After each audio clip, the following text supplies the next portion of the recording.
നീ ആ അരി എടുത്തന്നെ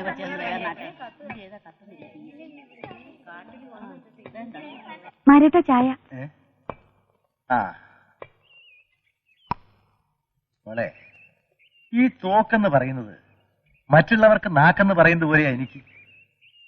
ബർമ്മ അതിർത്തിയിൽ തോക്കും ഞാനുമായിട്ട് കളിച്ചൊരു കളി അന്നേ ഞാൻ ആഗ്രഹിച്ചതാ, ഇതുപോലെ ഒന്ന് കിട്ടാൻ. ഇപ്പോഴെങ്കിലും സ്വന്തമായിട്ട് എനിക്കത് കിട്ടി. മോളെന്താ ആലോചിക്കുന്നത്? അത് ഒരു പിടിയും കിട്ടുന്നില്ല മാരേട്ട. പ്രതീക്ഷിക്കാതെ എന്തൊക്കെയോ സംഭവിച്ചു പോയി. എത്ര കാലം എന്ന് വെച്ചാ ഈ കാട്ടിലിങ്ങനെ കഴിയാ? ഞങ്ങൾക്കൊക്കെ എവിടെയായാലും ഒരുപോലെയല്ലേ മോളെ.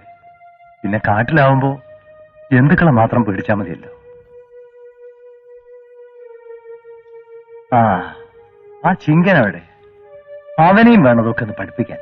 പാവങ്ങൾ, കല്യാണം കഴിഞ്ഞിട്ട് അവർക്ക് സ്വസ്ഥമായിരുന്നു രണ്ടൂട്ടം പറയാൻ കഴിഞ്ഞിട്ടില്ല. കരയാതറാക്കി, നമുക്കിതേ വിധിച്ചിട്ടുള്ളൂ എന്ന് സമാധാനിക്കും. നമ്മളോ ദുരിതത്തിലാ കഴിയുന്നത്. നമ്മുടെ മക്കളെങ്കിലും നന്നായി കഴിയണ്ടേ? അതിനാ ഇതൊക്കെ. അളമുട്ടിയ പാമ്പിന്റെ തിരിച്ചുകടിയാ. ഇതിനിടയ്ക്ക് ഞാൻ ചത്തുപോയാലും നീ സന്തോഷിക്കണം. നിന്റെ കെട്ടിയോൻ ഒരു പട്ടിയെപ്പോലെ നാറിയിട്ടല്ല ചത്തതെന്നു.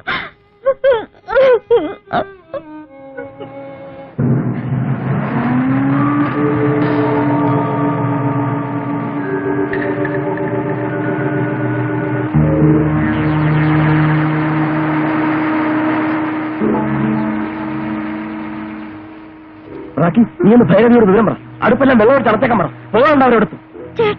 എന്നെ പറ്റി നീ വിഷമിക്കണം. ചെല്ല്, എളുപ്പം ചെല്ല്.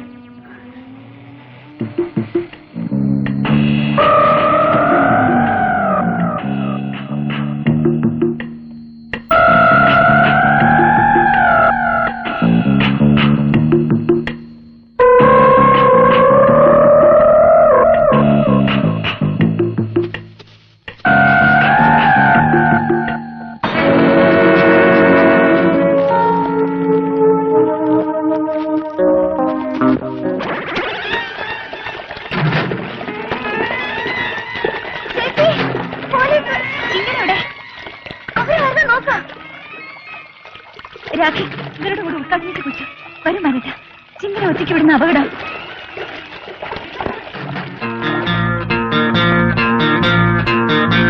അനങ്ങി പോരുത്.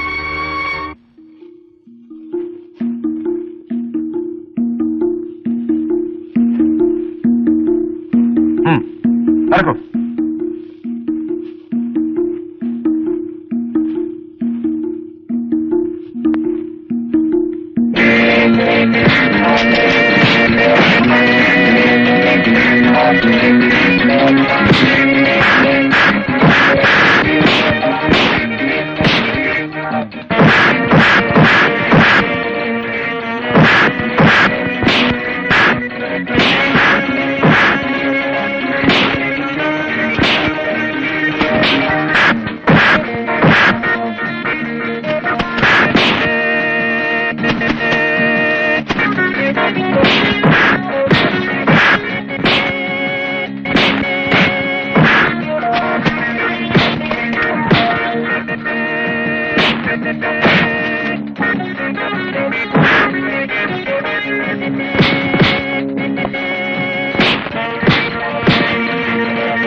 ഇങ്ങനെ കൊണ്ടുപോയാൽ നമുക്കവന് ജീവനോടെ കിട്ടില്ല. പോലീസിനെ കൊന്നെങ്കിലും ഞാൻ അവൻ രക്ഷിക്കും.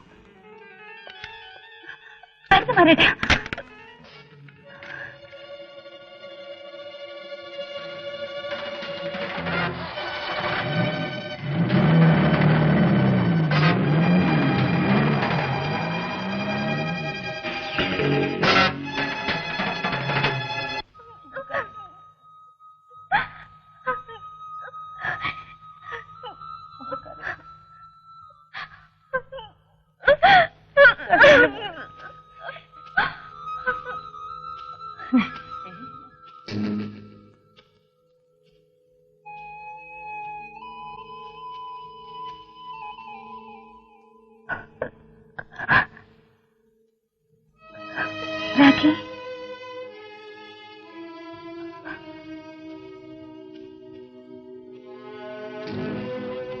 എന്റെ ചിങ്കിനെ കൊലച്ചു കൊടുത്തിട്ട് ചേച്ചിക്ക് എന്താ കിട്ടിയേ? രാഖി, അത് ഞങ്ങൾക്കൊന്നും കേൾക്കണ്ട. ഞങ്ങൾക്ക് ഇതിന്റെ സഹായം വേണ്ട. പാവം ചിങ്കനെ പിടിപ്പിച്ചില്ലേ? നിന്നെ വിശ്വസിച്ചതിന് നീ തന്നു. തോക്കില്ല കയ്യില് ഞങ്ങളെ കൂടി കൊന്നോളാം. ചത്തും കൊന്നും വേണം കഴിയാനെന്ന് വലിയ കാര്യത്തിൽ പറഞ്ഞല്ലോ. ഞങ്ങൾ എന്തിനും തയ്യാറായിട്ടാ കൂടെ വന്നു. വലിയ ഓഫീസറെ കണ്ടപ്പോ പറഞ്ഞ് ബീരിയൊക്കെ പറഞ്ഞു. ഞാൻ പറയുന്നത് അധികം പരിപ്പുള്ളവരെ നമ്പിക്കൂടാണ്. ചതിയന്മാര്. മരട്ടാ, എന്നെ വെറുക്കരുത്. എനിക്ക് നിങ്ങളൊക്കെ ഉള്ളൂ.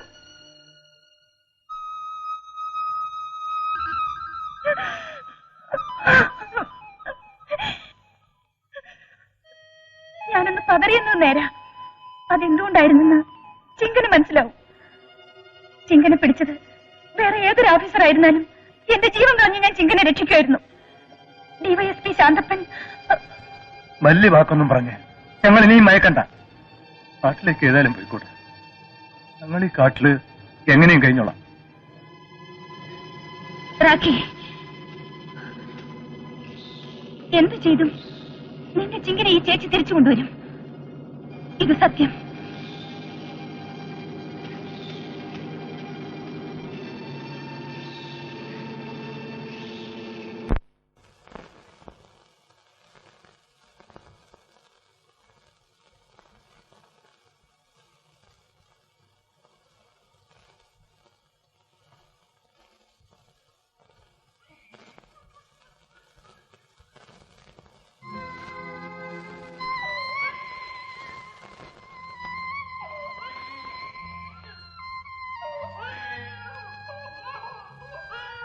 അമ്മതാ വരുന്നു ശാന്തി മോളെ. ശാന്തി,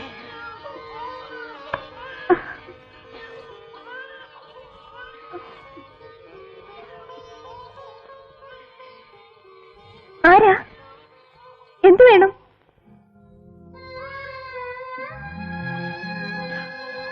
ചേച്ചി, ചേച്ചി, ചേച്ചി ഇതുവരെ എവിടെയായിരുന്നു? എന്നോടെങ്കിലും ഒരു വാക്ക് പറഞ്ഞിട്ട് പോകാമായിരുന്നില്ലേ? മോളെ, മോടെ ആന്റിയാ ഇത്. ചേച്ചി, ചേച്ചിയുടെ പേര് തന്നെയാ മോക്കിട്ടിരിക്കുന്നത്, ശാന്തി എന്ന്. എന്തായാലും ഇപ്പോഴെങ്കിലും എന്റെ ചേച്ചിക്കൊന്ന് വരാൻ തോന്നിയല്ലോ. വരൂ, എന്തെല്ലാം പറയാനുണ്ട്. എത്ര കാലം കഴിഞ്ഞ് കാണുന്നതാ. വരൂ. ഞാനിപ്പോ വന്നത് നിന്റെ ആതിഥ്യം സ്വീകരിക്കാനല്ല, നിന്നെ ശാന്തപ്പനെ കാണാൻ കൊതി തോന്നിയിട്ടുമല്ല. അവൻ അറസ്റ്റ് ചെയ്ത ചിങ്കനെ വിട്ടുകിട്ടണം. എങ്കിലേ ഞാൻ ഈ കുഞ്ഞിനെ തിരിച്ചു വരൂ. ചേച്ചി, അബദ്ധം കാണിക്കരുത്. എനിക്കിപ്പോ ചിങ്കന്റെ ജീവനാ വലുത്. ഈശ്വര, ഞാൻ എന്തൊക്കെയാണ് ഈ കേൾക്കുന്നത്? എന്റെ ചേച്ചി തന്നെയാണോ ഈ പറയുന്നത്? നിങ്ങൾ ഒളിച്ചോടിപ്പോയെന്ന് അറിഞ്ഞത് മുതൽ നിങ്ങളെ ഓർത്ത് വേദനിക്കുന്നവളാ ഞാൻ. പക്ഷേ ഈ നിമിഷം മുതൽ I hate you like anything. നീ എന്നെ ശപിക്കാണോ? പക്ഷേ കാര്യമില്ല. നിന്റെ അച്ഛൻ തന്ന നാശത്തേക്കാൾ വലുതായി എനിക്കൊന്നും സംഭവിക്കില്ല. അതെന്താന്ന് അച്ഛന്റെ പൊന്നുമോക്ക് അറിയണ്ടേ? അച്ഛന്റെ മഹത്വം മോളായിട്ട് അറിയാതിരിക്കണ്ട. അന്ന് അങ്കിളിനെ പേടിച്ച് ശാന്തപ്പൻ നാടുവിട്ടുപോയി. നീ കൂടി ഹോസ്റ്റലിൽ പോയതോടെ ഗസ്റ്റ് ഹൗസിൽ നടന്നിരുന്ന പാർട്ടിയും കൂത്തും അച്ഛൻ വീട്ടിലേക്കാക്കി.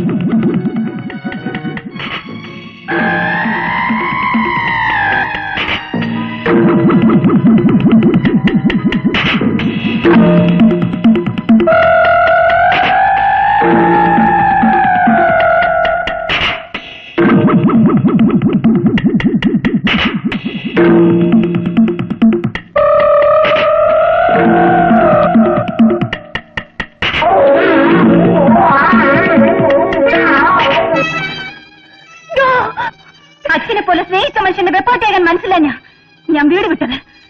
എന്നാലും എനിക്കൊരു ആശ്വാസം ഉണ്ടായിരുന്നു. എവിടെയാണെന്ന് അറിയില്ലെങ്കിലും എന്നെ സ്നേഹിക്കുന്ന നിങ്ങൾ ഈ ലോകത്തുണ്ടല്ലോ എന്ന്.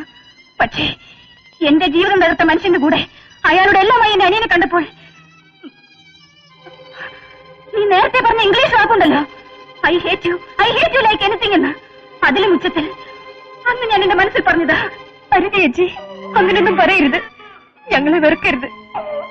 അച്ഛൻ പറഞ്ഞതും വിശ്വസിപ്പിച്ചതും ഇതൊന്നുമല്ല. അതൊന്ന് കേൾക്കാനുള്ള സന്മനസ് എന്റെ ചേച്ചി കാണിക്കോ?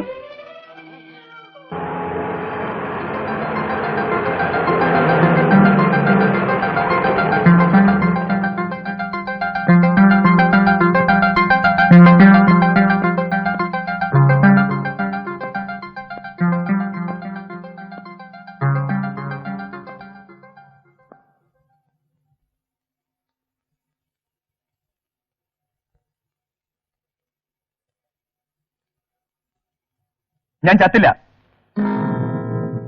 നിവർന്നൊന്ന് ചോദിക്കാനുള്ള തന്റെ ഇടം കിട്ടാൻ ഇത്രയും കാലം കാത്തിരിക്കേണ്ടി വന്നു. എവിടെ എന്റെ ലതയും ചേച്ചി? അവരെ കൂട്ടിക്കൊണ്ടുപോകാനാ ഞാൻ വന്നത്. അവരെ കൊണ്ട് നിനക്കെന്തിനാ എന്റെ അനുവാദം? അവർ രണ്ടുപേരും നിനക്ക് അവകാശപ്പെട്ടവരല്ലേ? ആ അവകാശമാവും കൊല്ലാൻ ശ്രമിച്ചുകൊണ്ട് നിങ്ങൾ എനിക്ക് തന്നത്. ശാന്ത, തെറ്റിദ്ധാരണ കൊണ്ടാ നീ പറയുന്നതെന്നറിയാം. എന്നാലും മോനെ, ഈ വയസ്സിനെ ഇങ്ങനെ വിഷമിപ്പിച്ചിട്ട് നിനക്ക് എന്ത് കിട്ടാനാ? വേണ്ട, എനിക്കൊന്നും കേൾക്കണ്ട. ഇനിയെങ്കിലും ഞങ്ങളെ ഞങ്ങളുടെ പാട്ടിന് വിട്ടേക്കും. ഞാൻ എന്ത് പറയാനാ മോനെ? ലതയെ നീ എപ്പോ വേണമെങ്കിലും വിളിച്ചോണ്ട് വയ്ക്കും. പക്ഷെ ശാന്തി ശാന്തി അവൾ ഇവിടെ ഇല്ല. ചേച്ചി എവിടെ? എന്റെ ചേച്ചി എവിടെ? നീ എന്റെ ചേച്ചിയും കൊന്നു. ദൈവത്തിനെ സാക്ഷിയായി കൊണ്ടുവന്നാൽ പോലും നീ എന്നെ വിശ്വസിക്കില്ലെന്നറിയാം. ശാന്തി നമ്മുടെ ഡ്രൈവറുടെ കൂടെ ഒളിച്ചോടിപ്പോയി. എന്റെ ശത്രുക്കളാരോ നിന്നെ കൊല്ലാൻ ശ്രമിച്ചു ഓർക്കുന്നില്ലേ? അന്ന് നിന്നെ രക്ഷിക്കാതെ കാർ ഓടിച്ചു പോയതിന് ഞാൻ ഡ്രൈവറെ പറഞ്ഞു വിട്ടു. പക്ഷേ ശാന്തിയും അവനുമായി പ്രേമത്തിലായിരുന്നു. ജോലിയിൽ നിന്ന് അവൻ പോയത് അവളെയും കൊണ്ട്. സ്നേഹമുള്ള 3 മക്കൾ എനിക്കുണ്ടെന്ന് അഹങ്കരിച്ച് നടന്നവനാ ഞാൻ. ആദ്യം നീ എന്നെ തെറ്റിദ്ധരിച്ചു. ശാന്തിമോൾ അതിലും വലിയ വിവരക്കേട് കാട്ടിയിരിക്കുന്നു. നീ ഉപേക്ഷിച്ചാൽ എന്റെ മോളെ കൂടെ എനിക്ക് നഷ്ടപ്പെടുക. മോനെ, നിന്നെ കാണാതെ ഉരുകിത്തീരുക എന്റെ മോള്. ഇനി അവളെ വേദനിപ്പിക്കരുത്.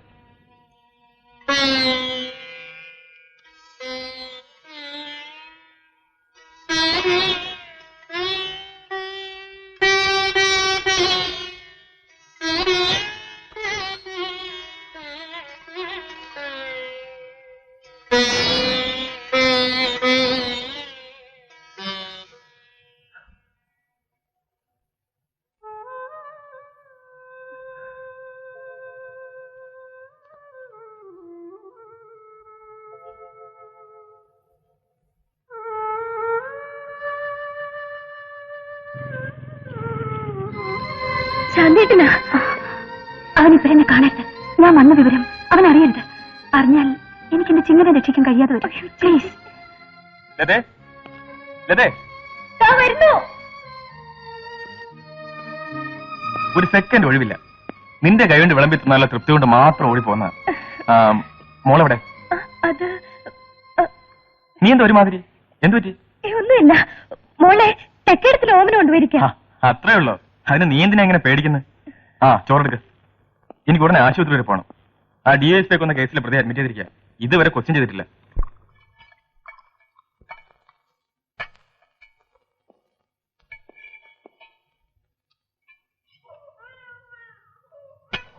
മോള് വന്നല്ലോ. വേണ്ട, ഇരുന്നോളൂ, ഞാൻ എടുത്തോളാം. എന്താ എന്റെ മോളെ ഞാനെടുത്ത കൈ ഒടിയോ? മോളെ, ഇതെന്തൊരു പണിയത്? ഒരു അക്ഷരം ഉണ്ടാകും കുട്ടിയെ കിടത്തിട്ട് പോയിരിക്കുന്നു. മേൽ നിങ്ങളുടെ കയ്യിൽ കുട്ടിയെ കൊടുക്കരുത്. അല്ലേ മോളെ? മോളെ അവിടെ തന്നെ ചുറ്റിച്ചു പോയോ? അച്ഛൻ അറസ്റ്റ് ചെയ്യാം കേട്ടോ.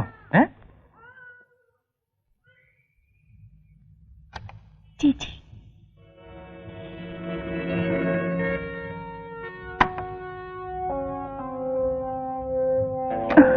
ലതേ,